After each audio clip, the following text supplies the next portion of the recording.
All right. Hello, everybody. Good morning. It's Dennis Gebhardt here with Guru Nation. How you doing? It's time for a little brain smoke, and I think this is only natural.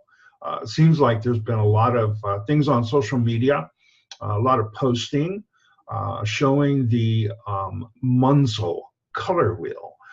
For those of you that aren't familiar with that, it's a little bit different than the Grunbacher color wheel, which is the color wheel most of us learned our hair color theory on.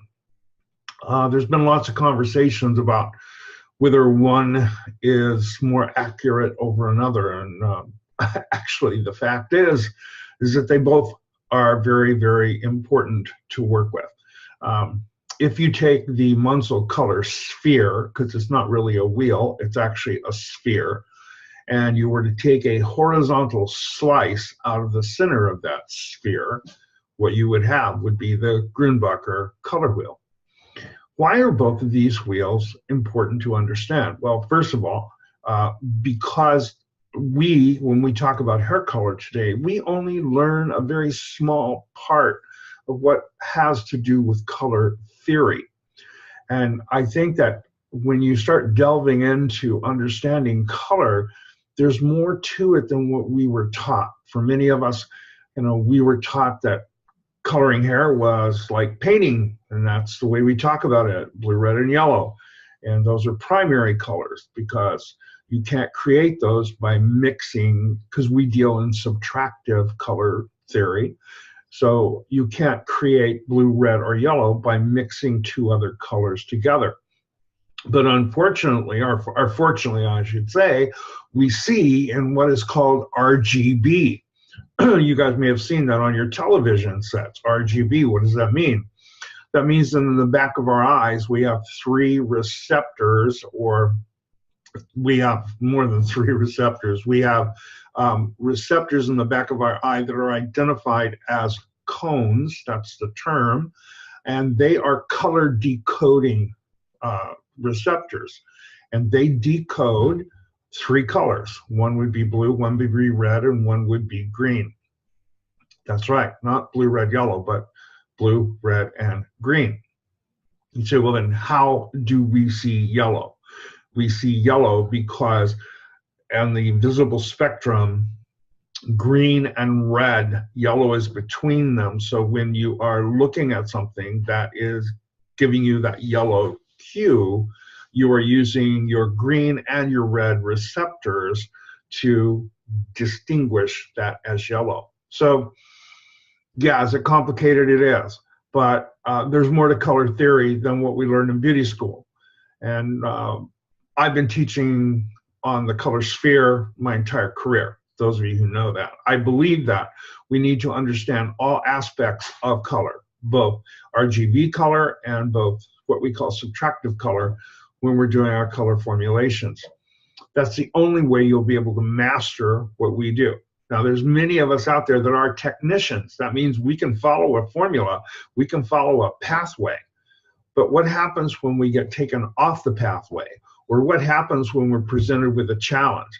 That's where we sometimes have a speed bump in our progression. We don't know where do we go from here. So color theory is huge. It's very, very important. It is the foundation. Many people have survived in our industry without understanding color theory at all, and God bless them. That's been wonderful. Good for them. Others have struggled their entire life.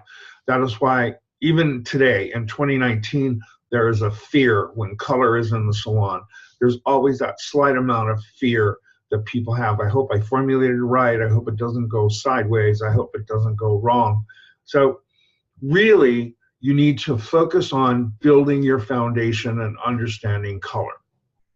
I got an answer for you. Come see me in Formulation Foundation. We talk about all of these things, and they're all part of what happens. There's so many things that we didn't realize. For example, every element on Earth emits a specific color that is true to that element alone. Did you know that? What is that? Why? How is that important to us? Well, if you remember in beauty school, You were taught that carbon, oxygen, hydrogen, nitrogen, and sulfur is what makes up the structure of the hair. Guess what? Each one of those elements emits a different color. And when you break them down into code, many of you who've been to my classes understand that, you can understand why the hair is brown and why we talk about that in our classes, because it truly makes sense. So Munsell wheel is just as important as the Grumbacher wheel. Now, many people said, well, the Munsell wheel only deals with, in tens. So like in the chromatic rings, there's only 10 rings. Well, there's really not. There's actually 18 chromatic rings. Why did Munsell deal with 10 chromatic rings? Because in Europe, the metrics, when they talk about math, tens is what they use because people understand that much easier. You probably see that happening today with your children. If you have any of them going to school, when they're trying to understand math, the new multiplication system is breaking the numbers into tens, increments of tens, and then doing addition. And that is why Munsell had the idea that he would use 10 chromatic rings because it would be much easier to divide that. So there's actually 18 chromatic rings, just so you know. But understanding the center of the wheel, understanding that you need to use both wheels. You need to understand subtractive color theory. You need to understand RGB. All of these things will help make us more successful. So that's what I recommend that you do. And don't be concerned about, well, is this the right one or the wrong one? It's not about that. They all have a part to play in helping us formulate color most successfully. So hopefully this information has helped some of you. I look forward to seeing you in some of my online classes. Invite you to visit our website, www.gurunation.net, gurunation.net. Come see us. So until next time, from my heart to yours, I'm Captain Color. I'm out. You guys have a great day. Bye-bye.